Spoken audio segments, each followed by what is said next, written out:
Welcome to Discovering 615. In this episode, Thack Attack 615 sits down with Chris Dyer, owner of Towne Square Records and Comics in Gallatin, Tennessee. From diving into his teenage love for comic books and vinyl, to organizing Gallatin Comic Con with guests like the Fonz, this conversation is packed with nostalgia, rare finds, and community spirit. Whether you're a collector or a fan, you won't want to miss it. So you had a good week. We did. It's always a good week here, just about always. Anyway, we usually have lots of stuff going on. There's so many things. I mean, free comic book day, record store day. We have festivals on the square. There's something. I mean, we have something pretty large going on every month. That's good. It's a lot of keeps you people coming in. Great. Hey everyone, welcome to another episode of Discovering 615. I am your host, Thack Attack 615, and I'm joined today by Chris Dyer of Towne Square Records and Comics. So, Chris, great to have you. Thank you for letting me enjoy it. Yeah, absolutely. So, tell me, how did you get started in this industry? How did you get up to Gallatin? Give me a little bit about your past and things of that nature. Well, I'm 60-year-old, and I done my first comic book show when I was 11-year-old, and that's a long time ago. I mean, I remember finding my dad's comics as just a kid, and it was just, and that's what I wanted to do from then on. It was, and I grew up during the time that all these great music was out there. You know, we got to go see all these people. I've seen everybody. I mean, I've seen Elvis twice. I've seen Janis Joplin. I've seen the Eagles Hotel California tour.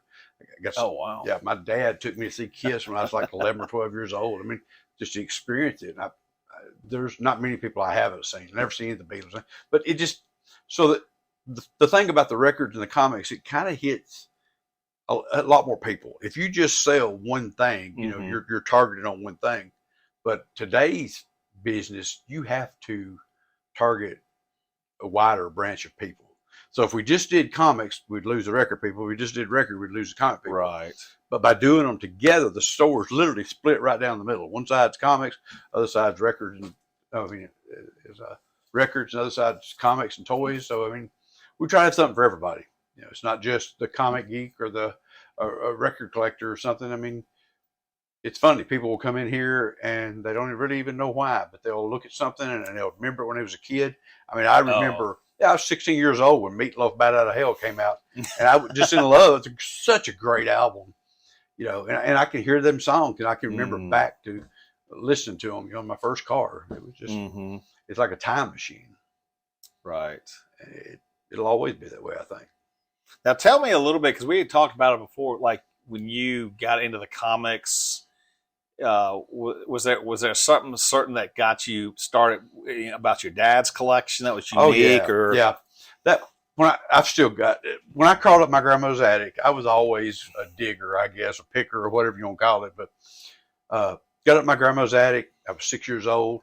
I found my dad's comics. I take them downstairs. I'll never forget this. We sat down and we're laying them out on a coffee table, and he's telling me when he got that one, where he got that one at. So I mean, we're talking. This was, Lord, let's see, it was probably 25 years. Yeah. I would. He was probably 25 years old since he'd even seen them, but he remembered everything about every one of them. And there was one in particular, and I've still got it. It's the Donald Duck book. It's called Christmas for Shacktown, and Santa Claus brought that to him in 1953. Wow. He said that was what was in his stocking. So I've got it in my collection. The money can't buy that book, right? You know? But my dad was a big influence on what I've done in life towards that. He teaches. He's retired now, but he taught blind and deaf children. That was his thing. But to me, you know, you got to do something. I mean, even if I was filthy rich and I couldn't sit at home. Sure. I mean, I just can't do it. But the mixture of the two is really a perfect fit for people nowadays, because records have come back in a big way. I mean, we sell a lot of records, and we sell a lot of comics. We're going to a comic show, not this Sunday, but next Sunday in Atlanta. Okay. We travel. We do Indianapolis, Atlanta, Dayton, Ohio, Myrtle Beach. We You know, we do a lot of shows and enjoy them. We go there to buy just as much as we do to sell. Because you bring new stuff into the store. We don't sell anything on eBay. I want people to come in the store and be able to find it. Gotcha. Because I don't know about you, but you know, you can look at it on eBay all you want to, but if you can hold something in your hand, you know, there's no way that's going to get messed up in the mail. It's not going to get lost. It's not going to get left outside and rained on or anything. It's just, it's more personable. Right. And that's the key. Today, I see so many kids come in here, they literally, and I'm not picking on them, but they literally don't know how to talk to people. They text. They just don't communicate. Right. The art of good conversation is just about lost in this day and time. Right. We was over at my mother-in-law's one time, and she got a long couch, and there was 4 teenagers sitting on it. They're all sitting over texting. I said, "Is any one of y'all texting each other?" And 2 of them laughed. They were texting. I said, "You're sitting right beside of each other," but they didn't want people to hear what they were saying, so they kept privacy. So I understand that. But you know, to be able to sit down and talk to somebody and communicate with somebody and show them something. I mean, I love it when people bring stuff in. That is my, when they come out of the car, when they get out of the car, truck, or van, whatever they're in, and they're toting a box, my ears perk up. I'm ready, because you just never know what you're going to bring in. There's been such cool stuff brought in this store. Right. It's crazy. Like I think I told you before, I had started Outer Limits Comics and done that for 10 years. 9/11 happened, and people realized they didn't have to have comics. Okay. And or Pokemon cards or Magic cards or all that. But I knew they had to have something to drive. So I sold out, sold 4 stores and opened a car lot. Was the best financial decision I could make, but it wasn't where my heart was at. Right. But I've done the best I could do with what I've done, and it worked out fine. I actually enjoy it. I try to enjoy stuff, you know, and not look at the downside of things. Right. I'm the guy with the glass 2/3 full when it's half empty. You know, I'm just that way. I'm just that way. I mean, to try to turn a positive out of a negative. It's sometimes hard, but sometimes it's worth doing. Sometimes it's worth doing. And I have found out, you know, and there's a lot of, I've seen so many people in this business. One year I bought 6 stores out, but I've seen so many people in this business that they're not dedicated enough or driven enough. And I'll tell you, if you ask me a question about something and I don't know, I'll tell you I don't know, and I'll Google it and I'll find it, or I'll find the answer out. So many people will BS you. If you come to me and you're talking comics and think you know a whole lot, maybe you do. I'll find out in just a few minutes, you know, because I know. And the same way with horses too. I've been through the quarter horses all my life, but this is it's kind of a store that that's there's not a lot of them out there anymore. Yeah. You know, I mean, if you think about it, there's not. I mean, and it's getting fewer and fewer every day. Right. It really is. So you have to be smart. You know, when you have to spend your money wisely, but dedication, taking things serious. When you open at a certain time, you be there. You open. Family emergencies come up. That happens. But, you know, you always have a backup plan. Gotcha. Yeah, exactly. So what, in your history of pursuing comics records, I think we've had this discussion, what's the most interesting of the comics and the records that in terms of your finds? It's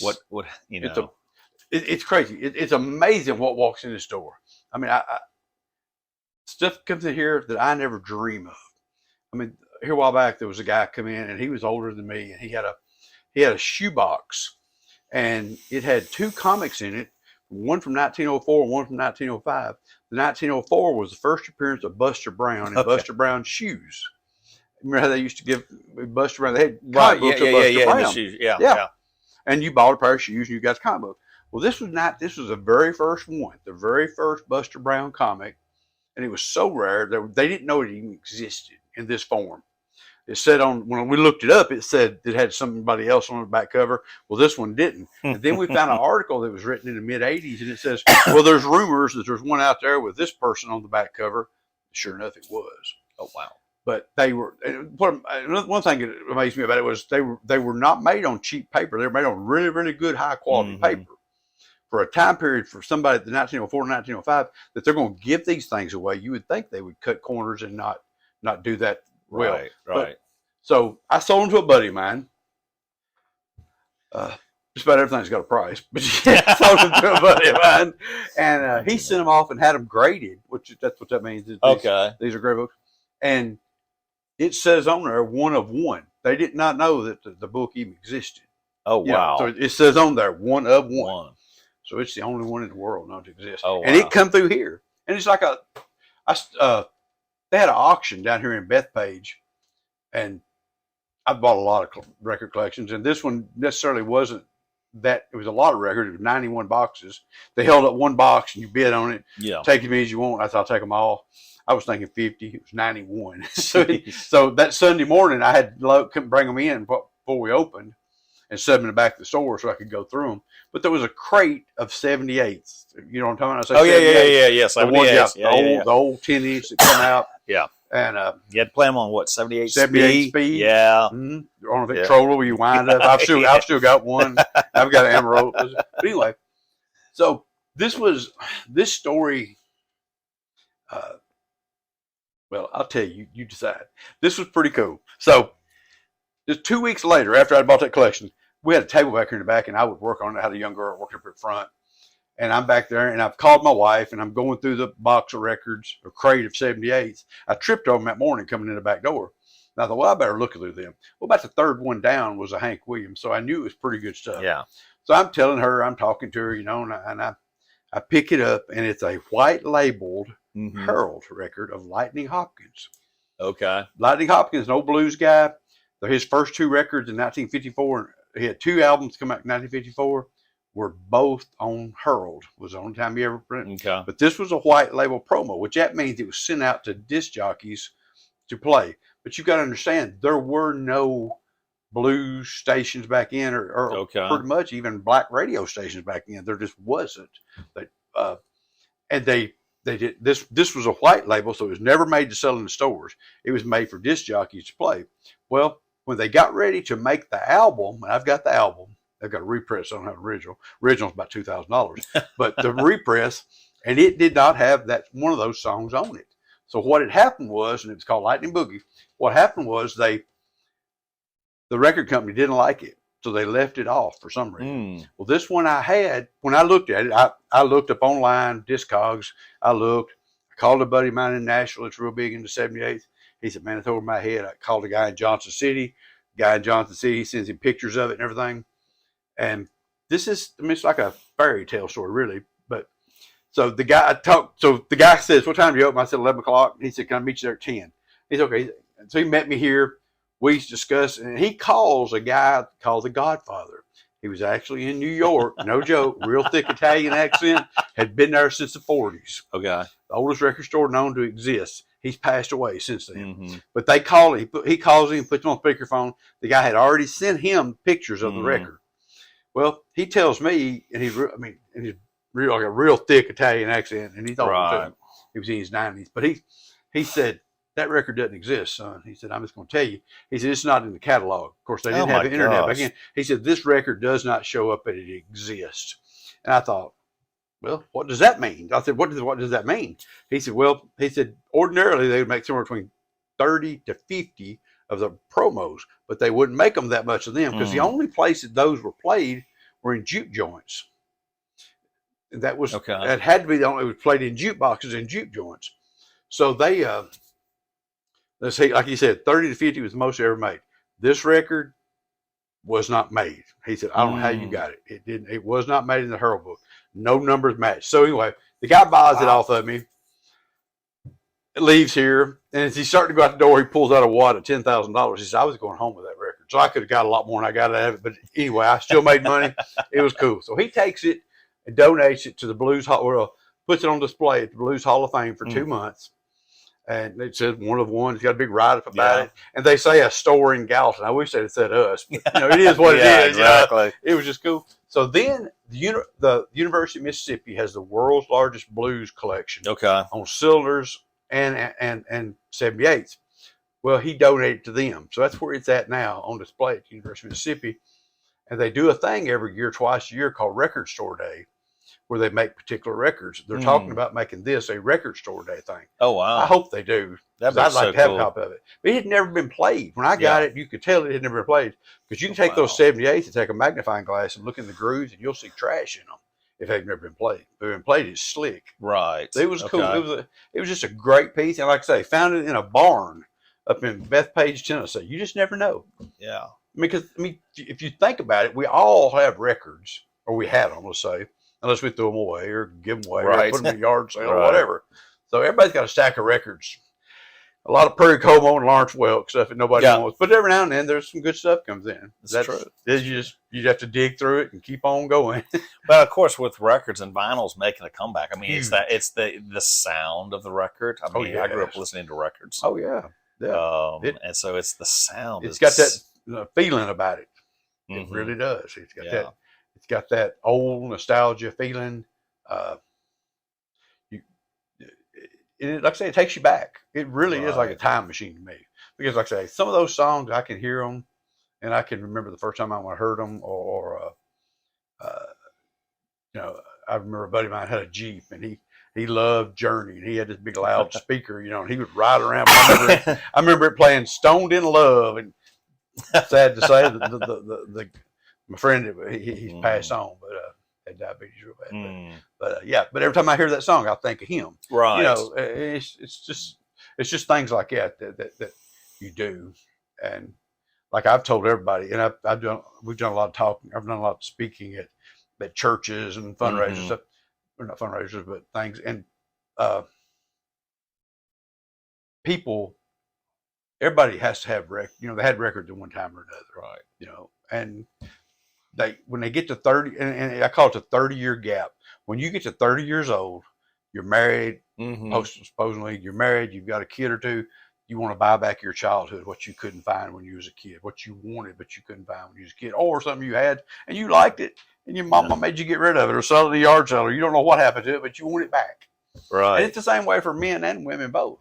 I mean, it's not just a man thing. I mean, and I think, and I've said this for years, I think someday all this Hannah Montana stuff that was made will be in demand, because I think the women that bought that. I mean, I remember Hannah Montana birthday stuff. My daughter had a Hannah Montana birthday.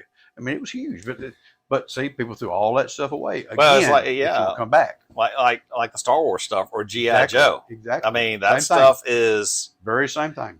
I mean, no telling how much. I mean, my brother and I collected Star Wars and G.I. Joe. Yeah. So it's like, and George Lucas was a genius. And when he made his figures, his 3.5-inch figures, he put a date on each one of them's leg, so you knew which movie it come from. Yeah. I mean, he was so smart from the beginning. That's crazy. That's crazy. And the first set that he made of figures, there was only 12 figures. They called it 12 back. And you can see on the back of them like a Vader on the card, because nobody kept on a card. They didn't make it to the car.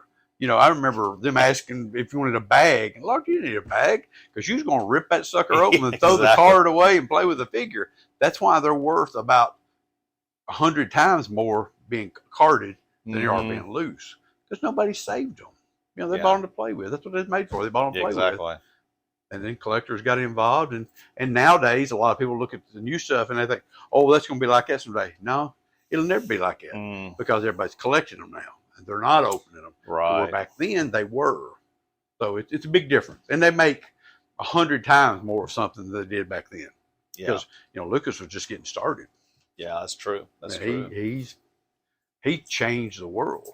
Yeah. And he was smart enough, like I say, he was smart enough to put dates on them so you knew which series it come out of. And I mean, he done that early on. Nobody else has ever done that. Right. He was a very intelligent man. Yes. Of course, now the big thing collecting, one of the big things I think is, like you've got here, is the Pokemon. Yes. Pokemon has been going now for about 27 years. And I remember when it came out, it was, we just thought, well, it'll last a little while. But every year, it seemed like we'd think, well, if we can make it through Christmas, we can make it through Christmas. Because, Christmas, I remember one year when I had my Franklin store, we had a list of 38 people that their kids had asked Santa Claus for a Charizard. Yes, Christmas Eve night, I'm making phone calls. I'm opening boxes and opening packs, because I want them. Santa Claus is real. We got to get some dang Charizards. So we did. We got them 38 Charizards. They were coming, and I mean, I was buying them off. I'd sell them to, back in, like they'd bring like $20. Yeah. So I'd buy them off kids for 15 and sell them for 20. Or even, I didn't care if it wasn't making money at all. I wanted Santa Claus to be there. Yeah. But it was, things like that you remember. It was fun. Yeah, absolutely. People, and there's not a lot of difference than buying a pack of cards and opening it than there is taking a scratch off and scratching off. You're just hoping you get something good. Yeah. And it happens. Yeah. It was a guy here today bought a pack of Pokemon cards, pulled a $500 card out of it. Wow. Yeah. Sent it off and had it graded. I don't know if he's got it back yet or not, but Jeez. yeah, it was $500 ungraded. So no telling what it'll be if it my comes back word. with a high grade. Oh my word. Yeah, there's still opportunities out there Yeah. to make money. Sounds like baseball cards as well. I mean, depending on Baseball what you cards, got. same way. You buy a pack, you don't know who you're going to get. You really don't. Sports cards have made a big comeback too. Mm-hmm. Big comeback. They brought in the McGuire and Sosa and Bonds and all them. Just about ruined the hobby for a long time. Mm-hmm. Yeah. And there was warehouses full of 88, 89, 90, 91 Tops, Don Rush, Fleer, and all that stuff. Still to this day, you can buy them for $5 a box because they're not worth. Really? Yes, they're not worth anything. Wow. It's just the way it is because they made so many of them and they didn't sell because they flooded the market. And then this whole steroid thing come up and it just turned everybody off. So, but now we've got, Caitlin Clark, for example. Mm-hmm. I had never watched WNBA in my life. Right. But she's come out and she's fantastic. And her cards are going. They sold one the other day. Her cards that brought like $300,000. Good night. She's a phenomenon too. I mean, she is. She's similar to Taylor Swift as far as being a phenomenon in what she does. But she's brought WNBA a long way because I'd never watched a game in my life. Yeah. Well, it's like Pistol Pete Maravich. I think it's her style of play too. I think so smart too. And she's smart. She's cunning. She's like a cat. She don't get into all the hype and stuff. Right. Pretty level-headed young lady for her age. Mm-hmm. Yeah, absolutely. And I don't know if she's getting advice. I'm sure she's getting advice from parents or somebody, but yeah, absolutely. She's a phenomenon. Yeah. Absolutely. And making probably a lot of little girls that never wanted to play basketball. Yeah, exactly. Too. Exactly. I mean, it's that's just the way it is. I mean, if you think about it, Tiger Woods got a lot of people wanting to play basketball, want to play golf. Yeah. It's just the way it works. Yeah. And absolutely. Somebody come out there with a phenomenal, it drives people towards the game. Yeah. Pretty cool. So let me come back to something you mentioned earlier. You mentioned the grading system for comic books. How does that work? Well, I mean, a 10 is perfect. Okay. They're really hard to get because Okay. they can always find something wrong with anything. Up Yeah. there's a 9.8. That's as close as you're going to get. There are a few 10s out Green there. Lantern versus Colonel Sanders. Yeah, isn't that crazy? My gosh. Yeah. But this one, this one's a 5.5. And it'll even tell you the color of the pages, tells you when it was made, and it's encased, and it's Oh wow. yeah, it's encased so you can see. But in my opinion, comic books are made to be read. Right.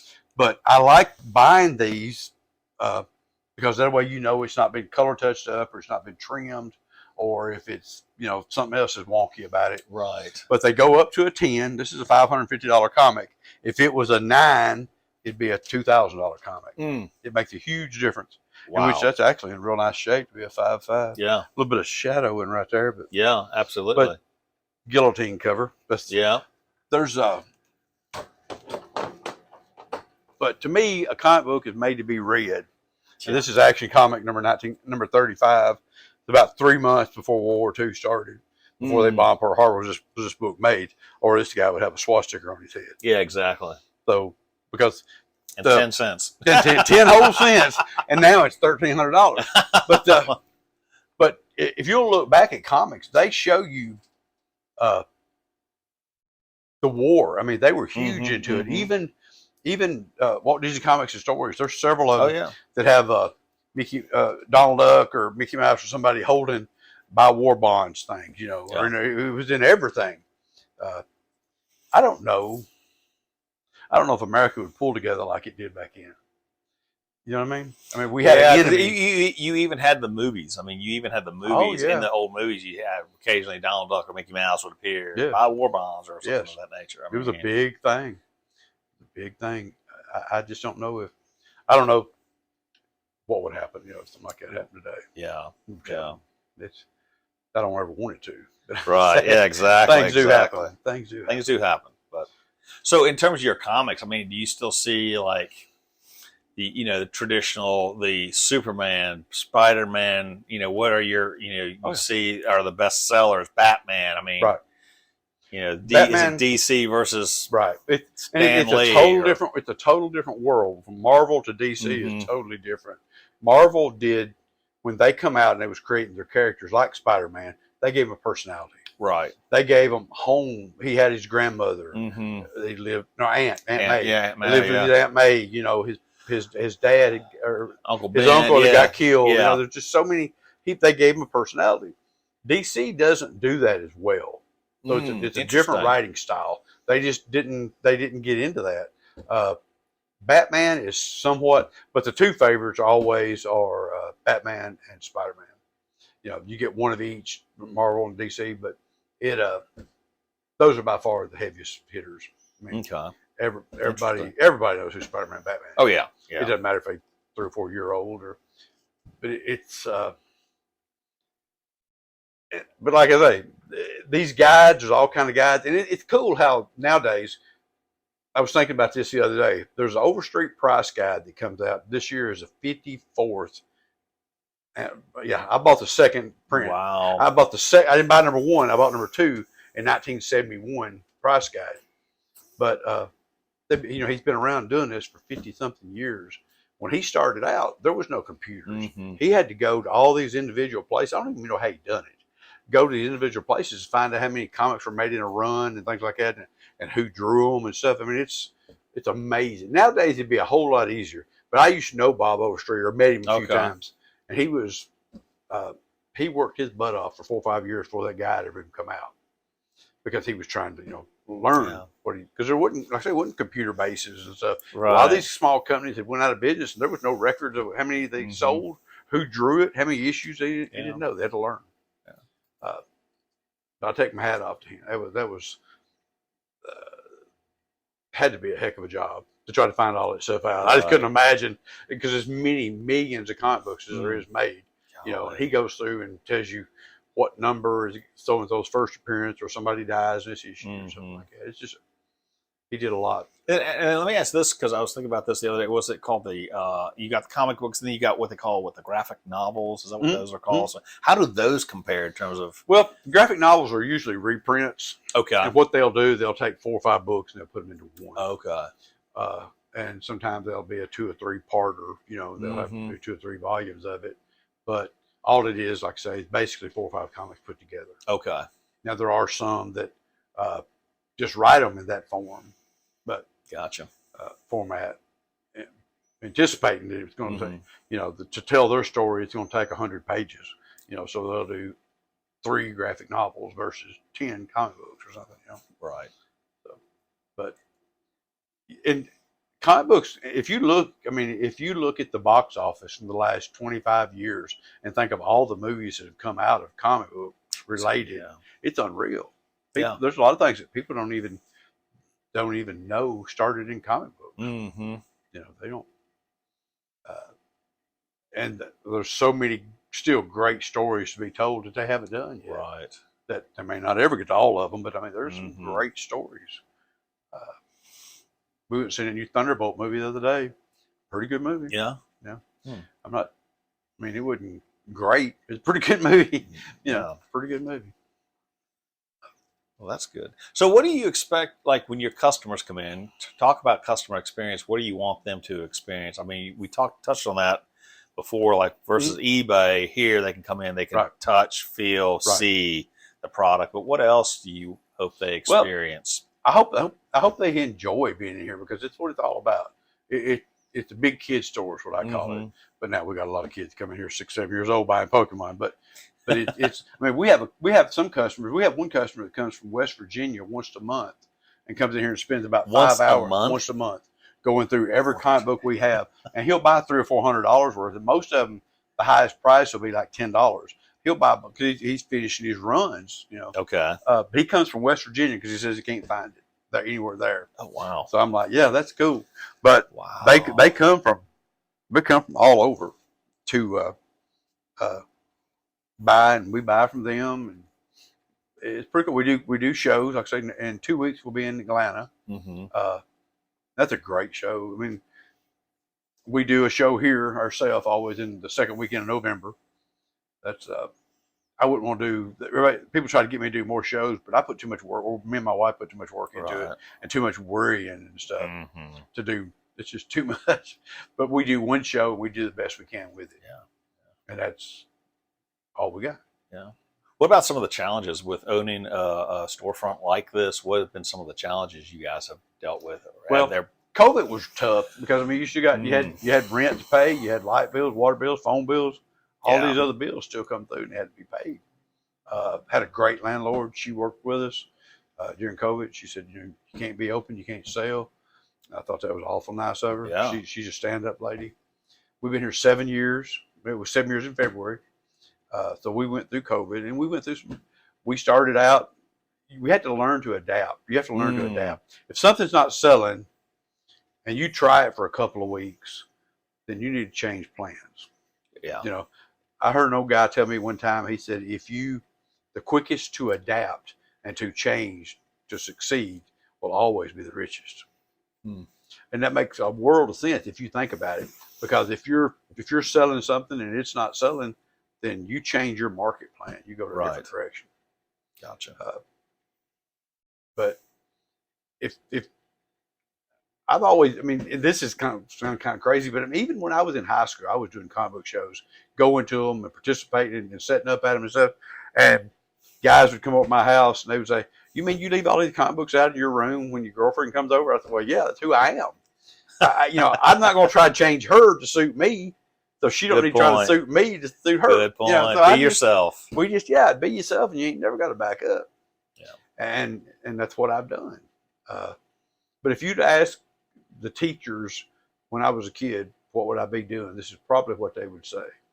It would be selling comic books, records, and stuff. But Lord, when we grew up, you could go to a concert for $10, and you could buy a concert T-shirt for $20. Wear it to school the next day. And that's what the cool kids did anyway. Right. But it's times have changed. We're getting, computers have spoiled us. Yeah. Mm-hmm. The simple pleasures of reading a good book, or maybe doing nothing but sitting down, and reading it to a kid or something, and showing them. That's what we have like 150 boxes of dollar comics back there, and the kids come in, they'll say it's their first comic, and I always give them the first one for free. Right. To me, that's just I don't know. You give the first one for free, maybe they'll like it. You never know. Yeah, exactly. You never know. This market is strong because there's anytime you see kids get involved with it, they're the future of what's coming. But hopefully some of this stuff will rub off on them and they'll enjoy what they're doing. Right. So in terms of, you mentioned your landlord being really cool, super cool, gracious during COVID. So how has the community of Gallatin, this area and beyond, in terms of supported you guys? And then also, how do you guys give back into the community? Well, Gallatin's been great. It has been, I would never believed it would be this good to us. They have been fantastic to us. We put on a comic book show every year, and that's kind of our way of giving back. We don't make a dime off of it. This will be our 7th show. We've never made a dime off of it. That's the Comic Con? Yeah, it's Comic Con. Okay, down. Yep. Okay, yeah. We got the Chips guys coming, and from Mama's family, and we got 2 or 3 surprises we're still holding out. We hadn't announced yet. So you got Vicki Lawrence coming. Vicki Lawrence is coming. She's going to be dressed up as Mama. Oh, my gosh. Yeah, she's a hoot. And Eric Estrada, the women still love Eric Estrada. And he's a great guy. He called me one day. It was so funny. I called this agent. And I said, "Hey, can you give me the chips people?" And he said, "Well, let me see." Or she said, "Let me see." She called him. 5 minutes later, Eric Estrada's calling me. I'm like, gosh, you could tell it was him right away. "Hey, Chris, it's Eric Estrada." I'm like, this is cool. And I've got to meet so many cool people. I mean, well, last year you guys had, I saw, because I walked by Henry Winkler. Henry Winkler, Ralph, and the guy that played Ralph Mouth and Potsy. We had Mickey Dolan, the Last Monkey. We had Jimmy, had the cast from Good Times, Jimmy Walker and his little brother and sister. Oh my gosh. We had a heck of a lineup last year, and I don't think we'll ever beat that. I told them then, all the helpers, everybody that worked with us, we'll never get this kind of lineup again. We better soak it up. Yeah. Because, and we were out there, and it was Sunday, lights went out for about 2 hours, right in the middle of the show. You know, right in the photo booth. We had people lined up, about 150 people lined up to get their photos made with these celebrities, and no current. Well, thank God. I don't know who done it. I wish I could find him. I'd buy him a steak dinner. But he went and got a generator. They support us. The people in Gallatin support it going. The mayor's office has been so supportive. Sumner County Tourism has been great. They stand behind us. They help us. They do everything we, help. They'll call us. "Hey, is there anything you need help with?" And we filled up last year. They said we filled up every hotel in Sumner County. Even there was 2 or 3 hotels in Nashville saying they were the Gallatin Comic Con exclusive hotel. We hadn't even talked to them, but I didn't care. I mean, it don't matter to me. I mean, at least they were nice hotels. Right. I wouldn't want if it was, some bad hotel. I wouldn't want them to be saying they were, no. But anyway, it turned out fine. But the lights went out and everybody was worried about me. I was like, I'm fine. There's nothing we can do. We can't control it. It'll come back on. And when it comes back on, I think we'll do what we got. Yeah. And that's what we done. Some people are still shopping. It was in the Q&A room. We had Mickey Dolan. When he sat down in his chair, the lights went out. I was like, this is crazy. Because you don't know if it's going to be out for a minute or two or all day. We didn't know. But we made it work. And then I walked up. It was time for the Happy Days thing. And I walked up to Henry. And of course, he knows we have no lights. That's okay, Henry. He said, I said, "It's time for Q&A. He said, "What we got?" I said, "You got about 350 people. How big's the room?" I told him precisely how big it was. I said, "You're going to walk in the door, go straight up the steps. There's a riser there." And I said, "We'll just have to do the best we can do." He said, "I got it."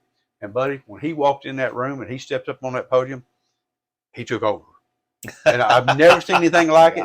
The guy that I hired out of St. Louis, he does Q&As. He said, "I had 3 pages of Q&A stuff." He said, "But I never got to ask any of them." Because Henry took over. Because he had to leave about 45 minutes early. Most people didn't know this, to catch his flight. Yeah. So that way, with him taking over, he controlled the time that they were there. He's that smart. He's smart as a tack. Oh, and he's funny too. Yeah, he's a good person.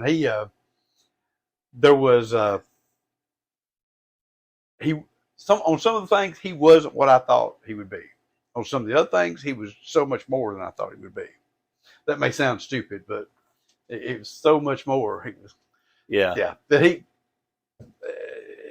he definitely took control of that Q&A, and people loved it so much more because of that. But somebody asked me here a while back, said, I was there at the show when the lights went out, and said, "You walk around like you didn't have a care in the world." I said, "Well, jumping up and down and crying wasn't going to do any good." I said, we just have to ride it out till the lights come back on. That's right. So it didn't shake me. I thought, well, we'll make it. We got this. Whatever we got to do. The lights going out, you can't control. They know you control. That's what I said. That's what I told somebody. I said, "We've even got plans if a terrorist attacks, but we don't have plans if the lights go out." I don't mean it as a joke, but I'm being serious. We had all these plans. We had police officers on duty and stuff. Yeah. But it's been Donnie Most, the guy that played Ralph Mouth, was the nicest guy I've met so far in the business. Right. So personal. Picked him and his wife up. God, they were so nice. He said, "Chris, how long is it before you go back to the airport?" I said, "About 3 hours." And he said, "You care to drive us around? Let us see the place." And he was just like talking to you. Just like, he's done all this stuff. Now he's a Broadway singer and stuff. Oh, wow. But the nicest guy, nicest down to earth guy you've ever met in your life. Just so appreciative of everything. so kind. Mm-hmm.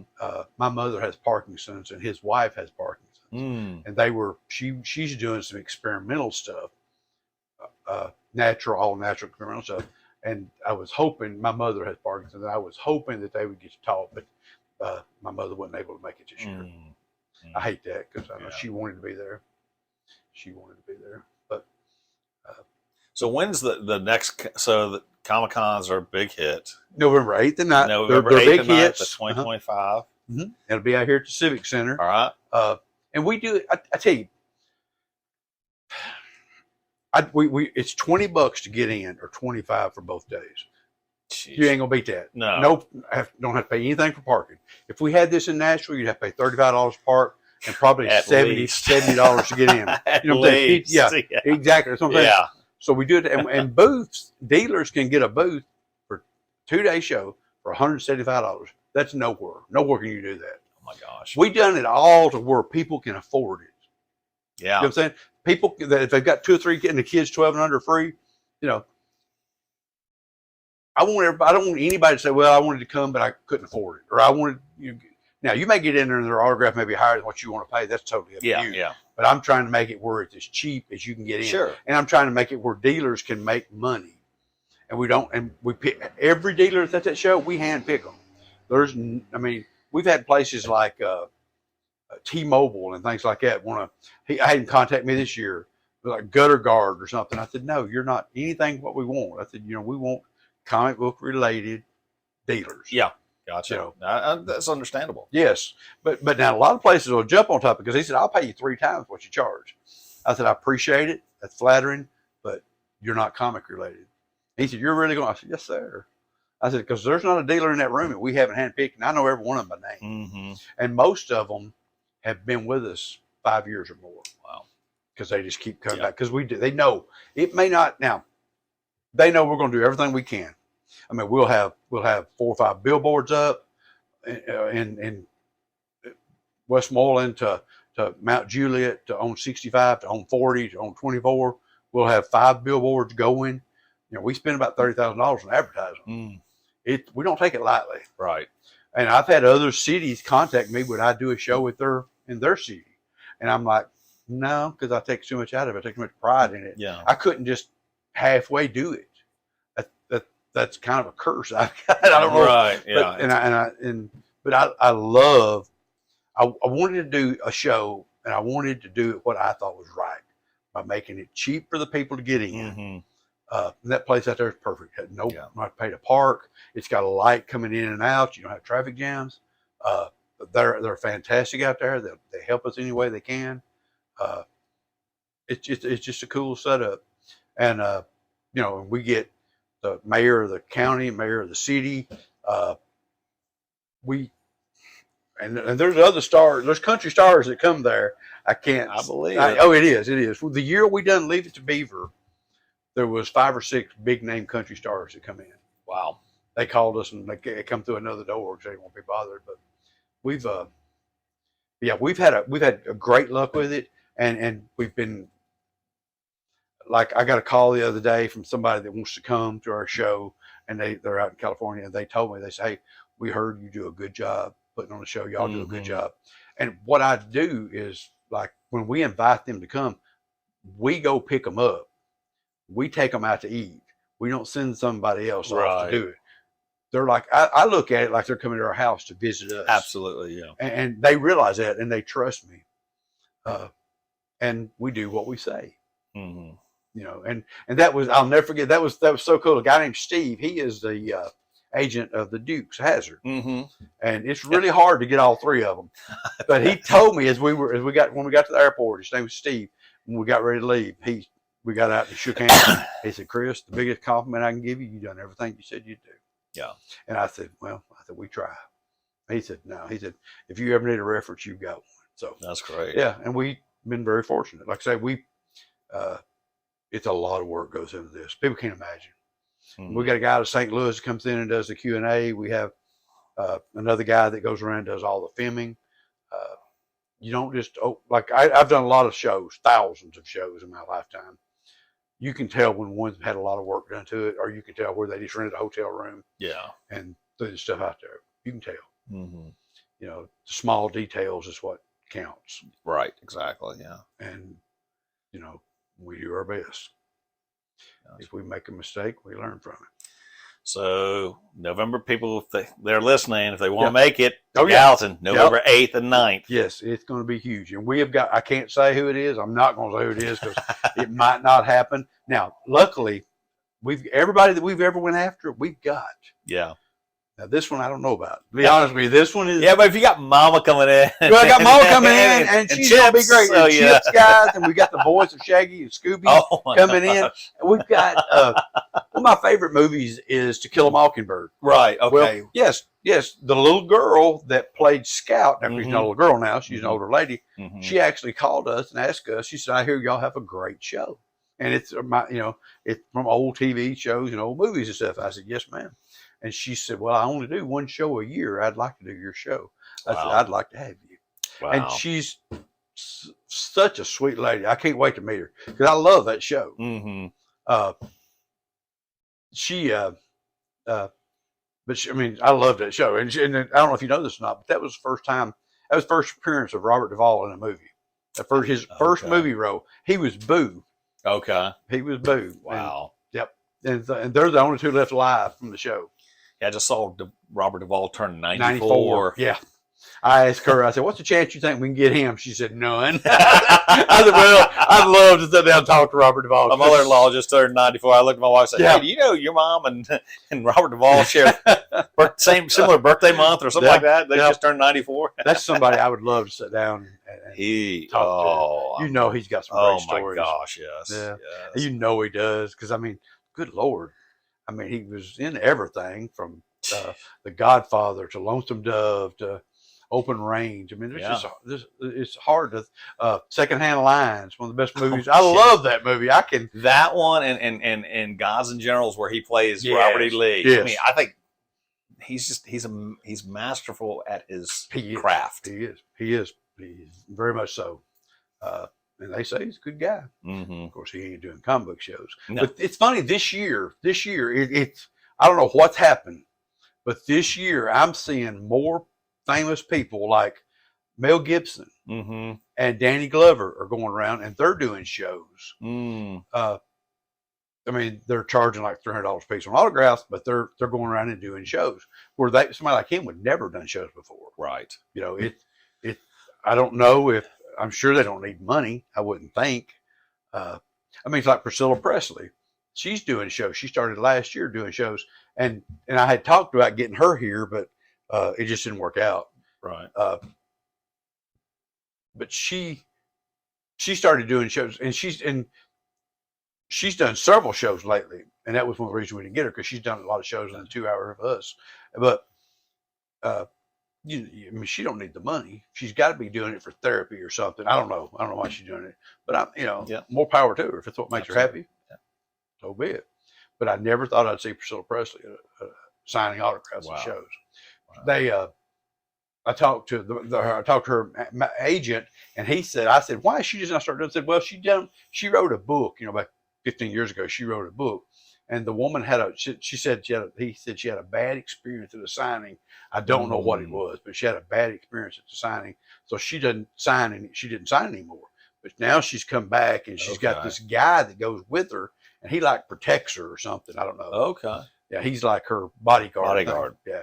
Gotcha. I don't really know. Actually, I don't know what happened, but she didn't do them for like 15 years. Wow. She just started. Wow. But that's somebody I never thought I would see in the show. But Weird Al Yankovic, he's never done shows. He's starting to do shows. Interesting. Yeah. Interesting. I don't know if people, I don't, how can I put this in a polite way? In God We Trust is hard to trace, and a lot of them don't take nothing but cash. Okay. If you know what I mean. Gotcha. Gotcha. That just is what it is. Gotcha. Yeah, absolutely. It is what it is. Absolutely. And I don't like it. They need money so much on most of them. I think they just something they enjoy doing. Yeah. Something they want to do, meet their fans and stuff. Yeah. Barbara Eden called us last year and wanted to come. And I'd love to have had her. She's in her 90s too, and she looks great. I'd love to have had her, but I told her, I said, if we brought you in, because she was going to be like $100 autograph, if we brought her in with all the other guests we had, they just sucked all the money up out of the room, and the dealers wouldn't have made nothing. And that's not what it's about. Yeah. You got to learn that balance, and that's hard to do. Yeah. And most promoters have no idea what I'm even talking about because they've never been a dealer. Mm-hmm. I think that's my hidden thing is I've been a dealer, so I know what it's like to be on the other side of the table. Gotcha. And I know what gets on my nerves, Yeah. and I know what I don't want, what I don't Right. like. I done a show one time up in Clarksville, Tennessee. This guy done, and he crammed all the tables so close you had to crawl out from on your table. Well, I've got 2 rods in my back. The first time I crawled out, I just went to the truck with the van, got my 2-wheeler, and I started rolling out of there. I'd already paid him for the tables, and I thought, what's he going to do? Eat me? You know, I'm not crawling on this table. I can't. My back will not let me. You know, I've got rods in my back. I'm not made for crawling anymore. No. But I've watched and I've learned from a lot of people's Sure. experiences from doing shows and seeing how they do it and what was right and what was wrong. So Chris, for someone who wants to get into this type of industry, whether it's comic books, records, both, Pokemon cards or whatever, what advice would you give to someone who maybe they're young, aspiring, they get, hey, I think I would enjoy this, make something fun into my life's work? What would you say to them? Well, let it be something you enjoy. Because like old saying goes, you know, if you enjoy what you do, you never work a day in your life. Let it be something you enjoy. Me, it's the hunt. I love the hunt. I love the negotiation part of it. I love going to people's houses or them coming in and bringing stuff. I mean, I went to 3 places this weekend and looked at comic book collections. Wow. I go look. I don't care where it's at. I don't care if they said, I went to Missouri one time and bought a comic book collection. If it's worth it, I'll drive wherever it's at. But you've got to have love for what you do. Right. You've got to, you can't assume that somebody else is going to do it for you. It's like if this woman asked me last year, why did I do this? Why did I put so much work in a comic book show? Yeah. She said, because obviously y'all have worked y'all's butts off doing this. Yeah. Why do you do it? I said, because we love it. Yeah. I said, and if we don't do it, who's going to do it? Great point. You know, and it's so cool to see these young kids come here and say, hey, I met Henry Winkler at your show last year. That was fantastic. I love that. They don't have, you know, I'm not looking for a thank you. That's my thank you. Them telling me that they enjoyed seeing or enjoyed coming. You know, Gotcha. but we try every way in the world to get it to where it's as cheap as they can get in and as good a guess as we can get. But if anybody going to get into this business, love it because you got to. Gotcha. You just, because there'll be nights I sit up to 1 or 2 o'clock in the morning pricing stuff. If I buy a collection, I'll sit up to 1 or 2 o'clock in the morning that night pricing, so I have it in here the next day. And Facebook is a fantastic thing because you can you target your audience. You put pictures. We put pictures of what we have bought on, and people come in and buy it. It works great. I wish we'd had that back when I had my other stores because it's a whole lot cheaper than buying billboards. Yeah. Free advertising, social media, free advertising. It is. Absolutely. It is. It's changed the world too. Yeah. But I'm not looking to change the world. I'm just looking to have some fun. There you go. And then people to have fun, a good, clean fun. Exactly. You know, I mean, I tell people, this may sound kind of corny, but I tell people, don't do it if you wouldn't do it for your mama. You know what I mean? Yeah. I mean, that's so true. Yeah, that's true. That is true. That is true. That's true. You know, if you're ashamed of what you're doing, don't do it. If you don't like what you're doing, fix it. Yeah. I turned 18 in a sawmill up in Lafayette. Worked there for 5 years. The best experience I ever had because it taught me that wasn't what I wanted to be. I didn't want to be in a factory. Right. I mean, that's fine if that's what you want to be. And if you're content with that, God bless you. Yeah. We need them. Yeah, you know, exactly. I remember being in grade school and being behind the trash guys, and it was spitting snow and it was cold as can be. My dad was taking me to school, and I said, Lord, I would hate to be them. And he said, well, they're just as important as I am. Yeah. He said, because if they're not here, nobody pick the trash up. We all need each other. That's right. That's right. And that struck home. Gotcha. Yeah. So, Chris, where can people find you? Yes. Well, besides here in the Gallatin Square. Well, I mean, we're on Facebook. We've got a website. We've got several websites. We've got our Towne Square page, our personal page, and we've got our Gallatin Comic Con page, and we also have a Dot Records page. Okay. So we got a lot. If they're looking for me, they can find me. I had a guy come here one day and said, "I've been looking for you for a year." I said, "Well, I ain't hard to find," but he was just no friend of mine. Yeah. He's just no friend of mine. But but I really feel like what's made this succeed so much is that we love it. Mm-hmm. Me and my wife both love it. Yeah. Her parents had her grandparents started it, a 5 and dime store on the square in the field cool. when I was a kid, and I would go in there and buy my comic books. I'd get money for mowing my grandmother's yard, and it was so funny. Granny always knew, and she'd pay me money to mow her yard, and I'd go. She said, "What are you gonna do?" I said, "I guess I'll go up there, Carl Robinson's 5 and dime, and buy me a model car and some comic books." She said, "You go up there," said, "Pretty Robinson girl," and she was right. Now I'm married to her. We've been married for a while, but Granny knew. It was just funny. It was just funny. Man. But man, I've been doing this so long that I really don't know what else I'd do if I quit this. Yeah. I've been very blessed in so many ways. But now it's not come easy. Right. If you open a business and you think it's going to be easy, you're in for a rude awakening. No. Because I'll tell you, you don't get holiday pay, you don't get vacation, you don't get insurance, you don't get nothing. If you ain't open, I put stuff, every inch of this building, I put something in it where they can buy it because I'm paying rent on every bit of it.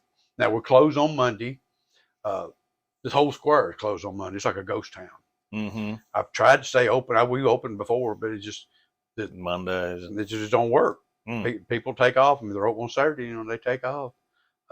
And the Gallatin has been great about, they have festivals up here on the square. Right, yeah. And it'll be 35 to 40,000 people. And we'll get 2,000 or 3,000 people come through here that didn't know we were here. Wow. And it always does that. We'll always, from one of these festivals, we'll buy a big collection or we'll pick up a couple of big buyers. Mm. And that is, that's just, that makes it all worthwhile. Right. When people walk by and say, didn't know they was here. I love the biggest flattery that anybody can pay us is the biggest compliment anybody can pay us.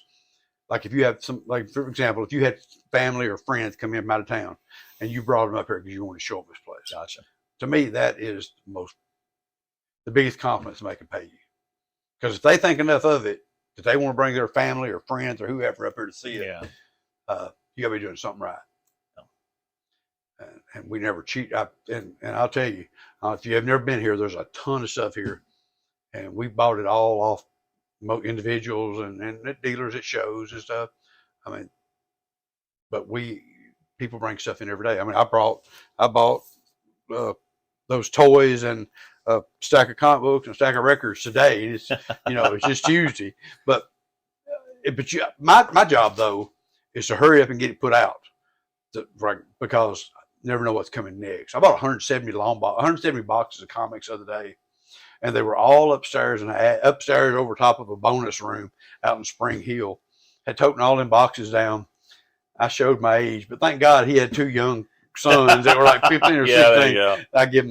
They loaded me up. I gave them like $100 a piece. That's the best $100 I spent in a long time because my back wasn't going to let me do it. But if you get a name that you're not fair with your prices, or if you're not paying people much, it doesn't work. Yeah. I hear it every day. I had a guy come in here one day, and this is no exaggeration. I swear, it's a true story. He come in one day and he brought me an old box of comics, putting them in a bag or board. They were all from the 40s. He had found them somewhere. I don't even know where he'd found them. And I give him $2,500. I thought I was going to pick them up off the floor. He had a posted note where he'd been to another shop and they offered him $25. Seriously, this is a true story. So I called after he left. I called that shop and I said, "Man, what are you doing?"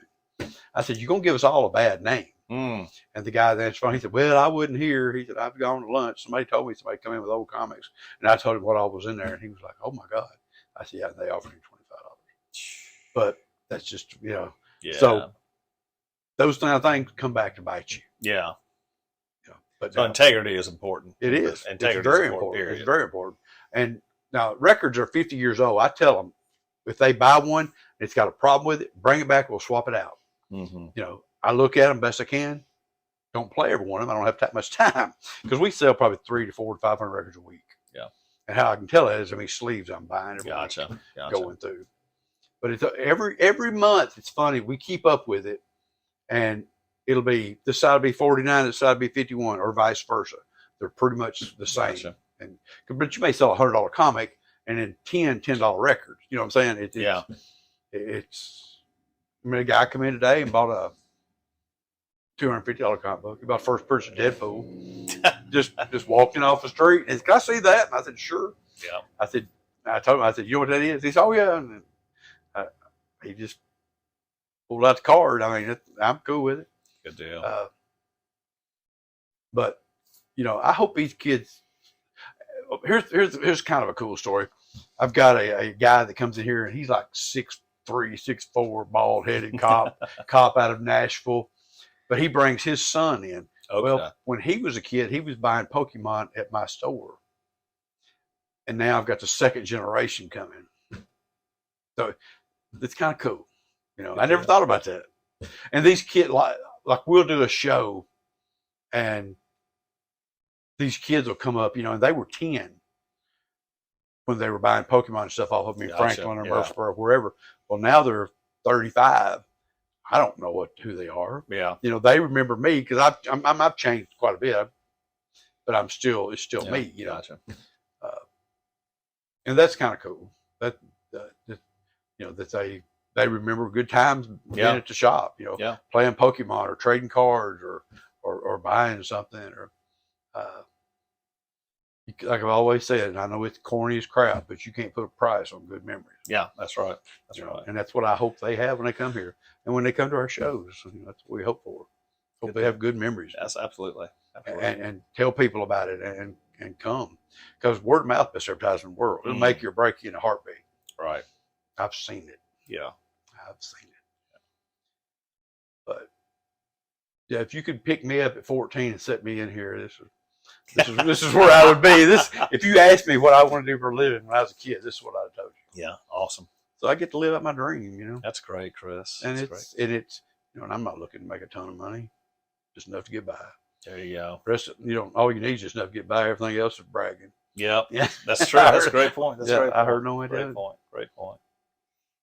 But we have a great customer base. These people, it was so funny. The other day, my birthday, and I can't tell you how many of them called me. Oh, that's fantastic. It was so cool. I mean, I didn't expect it. I didn't expect it. I mean, it was pretty neat. Good deal. Good deal. But again, like I say, we try to be fair with everybody. They buy something off of us and they bring it back in to trade it in because they've read it or something. You know, we don't rip them off. Yeah. If they buy a record that's got a scratch in it, no problem. Yeah. You know, we looked at it and thought it would be fine. You know, we can't clean every record. We got too many.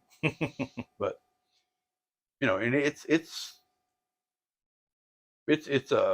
hard to keep up with everything too, because we do new comics, and right now that's a big mess going on with Diamond, which has been around for 30 years, selling, you know, distributing comics. They're going bankrupt, so there's a lot of right now there's a lot of chaos in as far as the new comic books. We're not sure where we're going to get all of them. Gotcha.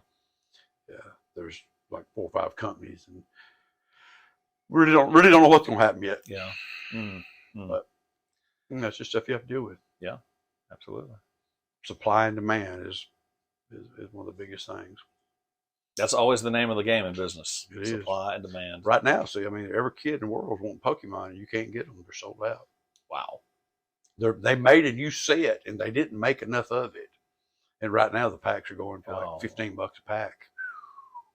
You know, wow. When you've got something selling like that, I don't understand why they don't print as much of them. You know what I'm saying? Overprint. Who cares? It's going to sit around. It's going to sell. It ain't like it. Maybe it comes back to that supply and demand. Maybe we get more demand, less supply, more money. I think that may be part of it, but they don't get any of the secondary money. Though. That's true. You know, so they don't. You know, they're getting the regular price out of the boxes. But gotcha. It's I went to eBay last night and had to buy something at the store because I'm tired of telling people no, we don't have it. Yeah, Right. because that Right. they hear that too many times, they quit coming. Yeah, exactly. So, Chris, thank you for coming on. Thank you. Discovering 615. Appreciate it. Appreciate you, man. Appreciate your Very- story. Appreciate And it. thanks everyone for tuning in. Have a great day and God bless. We'll catch you later. Yes.